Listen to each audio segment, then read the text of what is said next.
جیسے ہی دو M N as کو اسلام آباد پولیس نے گرفتار کیا تو اسی وقت شہباز گل صاحب نے جا کے ان کو ریلیز کروا دیا. اس کا یہ مطلب ہوا کہ جن لوگوں نے اٹیک کیا ہے وہ شاید سپونٹینیس قسم کی اٹیک ہے یا آفیشیل پارٹی ہائی کمانڈ نے سینکشن نہیں کی تھی. اور اسی طریقے کے ساتھ جن لوگوں کو گرفتار کیا ہے وہ بھی آفیشیل ہائی کمانڈ سے شاید نہیں تھی. Police is acting as usual more loyal than the king. اگر انٹینشن ہوتا گرفتار کرنے کا تو پھر تو ان کو ریلیز نہ کیا جاتا, ان کو کسی نہ کسی ایکسکیوز پہ اندر ہی رکھتے. مگر پھر اس میں خطرہ یہی تھا کہ جو اپوزیشن کہہ رہی تھی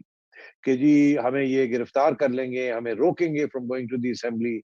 اور وہ پھر پروپوزیشن جو ہے وہ that would have been correct. اور اگر وہ کریکٹ ہوتی تو وہ تو بہت بڑی کرٹیسزم سینسر ہوتا حکومت کا, کیونکہ حکومت یہ کہہ رہی ہے کہ ہمارا بالکل کوئی انٹینشن نہیں ہے کسی کو روکنے کا, اور یہ تو پھر پروف ہو جاتا of what the opposition is seeing. حکومت انفیکٹ یہ کہہ رہی تھی کہ ان کو یہاں آنے کی ضرورت ہی نہیں تھی, یہ تو سندھ ہاؤس میں ہی رہتے ہیں, ہمارے تو کوئی انٹینشنز نہیں تھے, یہ تو یہاں ہارس ٹریڈنگ کرنے آئے ہیں. اب جو ہے جو کہ ایم این ایز کہہ رہے تھے کہ ہمیں خدشہ تھا کہ ہمیں اریسٹ کر لیں گے, وہاں ہراس کریں گے, تو وہ تو پروو ہو گیا جو ایم این ایز کہہ رہے تھے, اور گورنمنٹ کا جو موقف ہے وہ ڈس پروو ہو گیا. تو یہ تو بڑی ایک انٹرسٹنگ ٹوسٹ بھی ہے, اور میرا خیال ہے کہ اسی لیے بھاگے گئے ہیں شہباز گل صاحب ان کو ریلیز کرنے کے لیے, کیونکہ ان کا جو سارا موقف تھا کہ یہاں پیسے کروڑوں روپے سے داؤں سے پڑے ہیں اور ان کو پیسے دیے جا رہے ہیں اور ہارس ٹریڈنگ کی جا رہی ہے. وہ پہلے انڈیپینڈنٹ میڈیا کو جب انہوں نے اجازت دی کہ ان کے ساتھ بات کریں اور خود جا کے انکوائری کریں, اور انڈیپینڈنٹ میڈیا وہاں گیا, انہوں نے سب کے ساتھ انٹرویوز کی,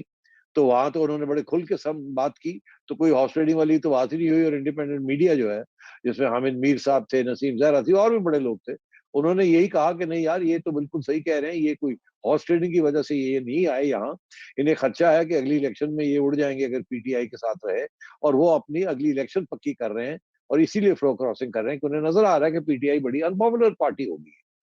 تو یہ سارا جو بیانیہ تھا یہ اپوزیشن کا بیانیہ تھا, اور ان کو گرفتار کرنے کے ساتھ گورنمنٹ نے اپنا بیانیہ خراب کر دیا کہ یہ تو ہارس ٹریڈنگ کے لیے یہاں آئے تھے. وہ کہتے اپوزیشن کہتی تھی انہیں خدشہ تھا ان کو گرفتار کر لیا جائے گا. سو میں یہ سمجھتا ہوں کہ یہ جو کچھ ہوا ہے یہ پی ٹی آئی کی اپروول کے ساتھ, پارٹی اپروول کے ساتھ نہیں ہوا. یہ کچھ اسپونٹینیس لوگ اور spontaneous police more loyal than the king, انہوں نے جا کے پکڑ لیا, اور پھر یہ شہباز گل صاحب آگے ہیں ڈیمیج کنٹرول کرنے کے لیے. جی بالکل, ڈیمیج کنٹرول کرنے کے لیے. میں اس میں سیٹھی صاحب آپ سے یہی بات کرنا چاہتا ہوں کہ اگر یہ تو ایک ابھی ٹریلر ہے نا,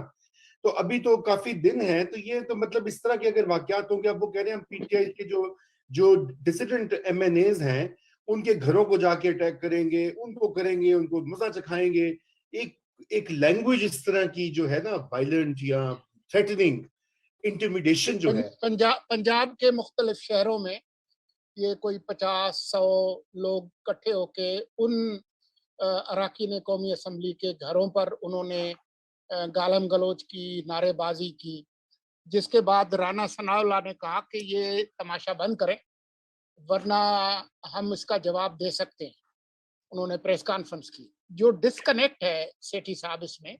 وہ یہ ہے کہ ایک طرف شیخ رشید جو کہ وزیر داخلہ ہے, انہوں نے مذمت کی کہ یہ جو کچھ ہوا ہے میں نے آئی جی سے رپورٹ طلب کر لی ہے, تو فلاں تو ڈھمکا, اور جی وہ اس پہ قانونی کارروائی ہوگی اور قانون کو کوئی ہاتھ میں نہ لے. جبکہ کچھ اور وزراء جن میں خاص طور پر شہباز گل اور فواد چودھری, انہوں نے ایک طرح سے جسٹیفائی کیا کہ یہ جی عوام کا غصہ ہے, اور لوگ جو ہے وہ اب پرانا زمانہ نہیں ہے, لوگ عوام نیوٹرل نہیں ہے, اور عوام غصہ نکالیں گے, تو اس لیے آپ نے ان کو ادھر کیوں رکھا ہوا ہے, ان کو یہاں سے نکالیں ریڈ زون سے, اور فلاں فلاں. تو ایک ڈسکنیکٹ ہے اس پورے معاملے میں. نہیں, ڈسکنیکٹ نہیں ہے. میں آپ کو بتاؤں کیا ہو رہا ہے. دیکھیے میں سمجھتا ہوں کہ جو گرفتاریاں ہوئی ہیں وہ پولیس نے کی ہیں, اور یہ گرفتار کرنے سے پہلے ضرور کہیں نہ کہیں سے اپروول لی ہوگی. اب کیا پی ٹی آئی سے اپروول لی یا ہائی کمانڈ سے اپروول لی, یا دو کو گرفتار کر کے چھوڑنا یہ کوئی سوچی سمجھی سازش تھی, میں سمجھتا ہوں شاید یہ نہیں تھی. مگر یہ جو ہے نا جو اٹیک ہوئی ہے یہ بڑی انٹرسٹنگ ڈیولپمنٹ ہے. یہ صرف اسلام آباد میں نہیں ہوئی,